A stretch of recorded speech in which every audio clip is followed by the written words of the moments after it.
we continue to be concerned about what is a worrisome trend in humanitarian access. It's not going in the right direction.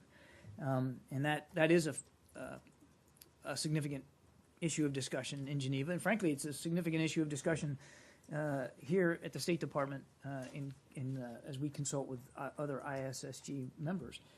We continue to urge the regime to allow unfettered and sustained humanitarian access, which it hasn't been doing, and we're continuing to press that case with Russian counterparts because they have influence over the Assad regime to try to help affect that. So we are pressing our case with them as well. So do you regard that as a violation of the spirit, if not the letter, of the cessation of hostilities? I mean, that was humanitarian aid was part of the whole project. Yeah, sure. I mean, I think it's fair to say it's the constant, continued withholding or impeding by the regime of humanitarian access is in fact violating both the intent and the spirit of the agreement. And do you regard the government's attacks in Aleppo as violations?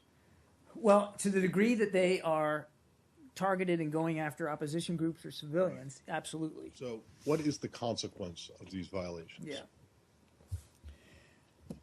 Well, the bigger consequence is we get no closer to a peaceful solution to a civil war. And I know that's not the answer you want, but we're going to continue to collect information and the data on violations of the cessation. And there are continued violations of the cessation that aren't just happening in Aleppo. They're happening elsewhere in Syria.